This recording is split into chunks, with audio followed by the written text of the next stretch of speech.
타석 사상으로 찾는 참 삶의 길 깨달음 공부 39번째 시간입니다.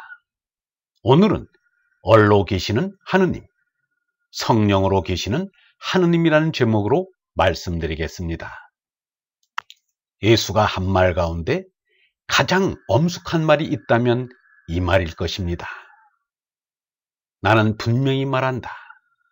사람들이 어떤 죄를 짓든 입으로 어떤 욕설을 하든 그것은 다 용서받을 수 있으나 성령을 모독하는 사람은 영원히 용서받지 못할 것이며 그 죄는 영원히 벗어날 길이 없을 것이다. 역사적으로나 민족적으로나 이스라엘의 가장 큰 걱정이자 두려움이 야훼 신으로부터 받은 징벌의 저주인 원죄입니다. 야훼 신은 에덴 동산 한가운데 선악과를 심어놓고 그 사실을 아담에게 말하면서 절대로 따먹지 말라고 경고합니다. 아담과 하와가 선악과를 따먹을 것을 몰랐다면 신의 자격이 없다 할 것이고, 선악과를 따먹을 것을 알면서도 심었다면 그 고약한 심보 때문에 또한 신의 자격이 없다고 할 수밖에 없습니다. 원죄 문제는 이스라엘 민족에게는 큰 숙제요 화두인데 예수는 아예 원죄라는 말을 입에 올린 일도 없었습니다. 예수는 원죄설을 믿지 않았음이 분명하다고 할 것입니다. 그런데 예수와 달리 바울로는 원죄에 관심을 두는 정도를 넘어 원죄로 모든 것을 이해하려 했습니다. 바울로가 본 이스라엘 역사는 원죄라는 포승줄에 묶이고 엮여 끌려가는 모습이었음이 틀림없습니다. 바울로는 예수의 십자가 죽음을 통해 이스라엘 민족이 원죄에서 풀려나는 것으로 보았습니다. 짐승을 제물로 바쳐 개인의 잘못을 용서해 준다면 하느님의 아들이라는 특별한 제물로는 원죄를 대속해 줄 수 있어야 한다고 생각한 것 같습니다. 바울로의 발상은 무자비하기 그지없습니다. 신이 사랑하는 아들이 참혹하게 죽임을 당해 제물로 바쳐졌다면 상식적인 신이라면 더 노여워할 것입니다. 교리를 내세워도 믿을 만한 교리를 내세워야 믿을 것이 아닌가라는 토인비의 말은 지극히 상식적인 말입니다. 예수는 사람들이 어떤 죄를 짓든 입으로 어떤 욕설을 하든 그것은 다 용서를 받을 수 있으나 라고 말하였습니다. 하나님은 사람들이 죄를 짓다가도 다시 죄를 안 지으면 그것으로 괜찮다고 여기셨습니다. 하나님 아버지의 마음을 가장 잘 나타낸 것이 루가복음 15장 탕자의 비유입니다. 그런데 예수가 예외적으로 놀랍고 무서운 말을 한 적이 있습니다. 성령을 모독하는 사람은 영원히 용서받지 못할 것이며 그 죄는 영원히 벗어나지 못하리라는 것입니다. 예수답지 않게 냉정함과 엄숙함이 느껴지는 말입니다. 예수가 이렇게 말한 데에는 까닭이 있습니다. 예수가 말하기를 하느님은 어리시라 기도하는 이가 얼로 참되게 기도하여야 한다 라고 하였습니다. 하느님은 어리시라고 말하는 것입니다. 하느님이 곧 성령이란 뜻입니다. 하느님 아버지 따로 있고 하느님의 어리 따로 있는 것이 아닙니다. 다시 말하면 성부가 따로 있고 성령이 따로 있는 게 아니란 말입니다. 하느님이 성령이십니다. 하느님은 안이 계시는 곳이 없는 성령이십니다. 예수나 석가를 비롯한 하느님 아들은 하느님 니르바나님으로부터 하느님의 생명인 얼을 받았습니다. 그 얼이 하느님 아들입니다.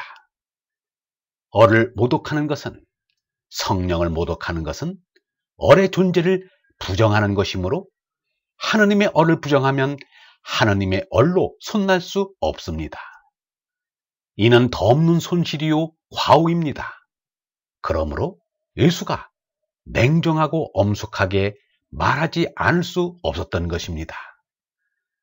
그런데 기독교는 예수의 대속만 내세웁니다. 얼로 손나야 한다는 소리는 요한복음에만 실려 있을 뿐입니다. 바울로의 교의신앙에 홀린 기독교인들에게 요한복음은 있으나 만화한 것이 되었습니다. 이것을 알아차린 야스퍼스는 이렇게 말하였습니다. 비록 예수 그리스도가 이 신앙의 시작이며 중심이긴 하지만 예수 자신은 기독교적인 세계에서 단지 기독교의 한 가지 요소에 지나지 않는다. 예수는 기독교의 창설자가 아니다. 예수에 의해서 기독교가 태어난 것이 아니다. 오히려 예수의 실체는 예수와는 전혀 상관없는 여러 가지 이념적인 교의에 의하여 가려져 있다. 기독교에 의하여 예수는 완전히 다른 실체가 되어버렸다. 그럼에도 불구하고 그의 실체의 발자취는 언제나 우리에게 남아있다. 예수는 하느님이신 얼, 성령의 애적인 성상을 이렇게 말하였습니다. 하느님께서 드리워 주시는 얼, 성령으로 새로 나지 아니하면 하느님 나라에 들어갈 수 없다. 어버이의 몸에서 나온 것은 몸나이며 하느님의 얼에서 나온 것은 얼나이다. 위로부터 얼로 나야 한다는 내 말을 이상하게 듣지 말라. 바람은 죄가 불고 싶은 대로 분다. 너는 그 소리를 듣고도 어디서 불어와서 어디로 가는지를 모른다. 얼로 난 사람은 누구든지 이와 마찬가지다. 이는 매우 중요한 말씀이요 가르침입니다. 하느님은 바람처럼 형상이 없다는 것입니다. 유영모는 예수의 이 말을 받아서 이렇게 말하였습니다. 예수는 바람을 갖다가 성령의 영원한 생명운동으로 비유하고 있다.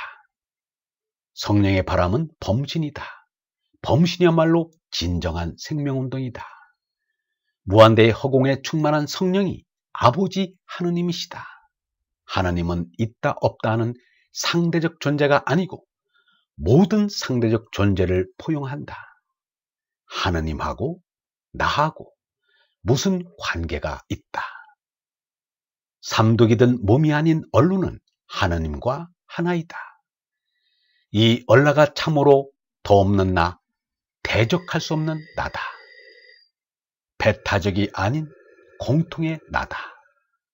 빈탕한데 허공의 하느님과 하나인 얼라를 모르기 때문에 탐진치를 지닌 몸나를 나라고 내세운다.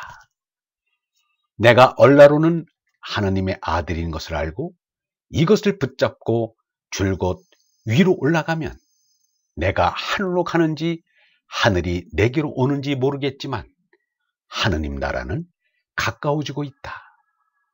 이것을 깨달으면 이 세상이 그대로 하느님 나라이다. 영원 무한을 얼생명으로 알면 하느님의 참사랑을 느낄 수 있다. 하느님의 생명인 얼이 성령이 바람과 같다는 말은 없으면서 있다는 말입니다. 유대교의 인태신관과는 전혀 다른 것으로서 바람같이 없이 계시는 하느님이 예수의 신관입니다. 없이 계신 하느님은 이미 2000년 전에 예수가 밝혔습니다. 예수는 말로만 밝힌 것이 아니라 체험으로 증명하였습니다. 예수에게서는 짐승성질인 탐진치가 사라졌습니다. 수성을 예수의 마음속에 온 얼라가 다스렸기 때문입니다. 이 사실은 요한복음 17장 2절에 밝혀져 있습니다. 그런데 이 구절은 그 뜻을 모르는 이들이 베끼는 과정에서 문맥이 바뀌어 엉뚱한 말로 적혀 있어서 여기서 바로잡아 의역합니다. 하느님 아버지께서 얼라인 아들에게 온몸의 짐승 성질을 다스리는 권능을 주시어 얼라로 모든 이에게 영원한 생명을 주시고자 하였습니다. 만민 혹은 모든 사람으로 옮겨진 파세스 사르코스는 온몸으로 옮겨야 맞습니다. 예수는 얼라를 깨닫고 나서는 짐승 성질을 온전히 극복하여 몸은 지녔어도 짐승 냄새가 나지 않았습니다.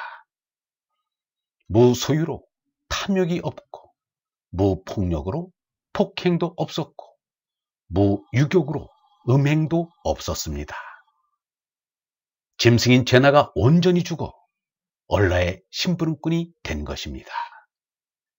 이것을 공자는 극기 복나라 하였고 석가는 고집 멸도라 하였습니다. 뜻은 하나입니다.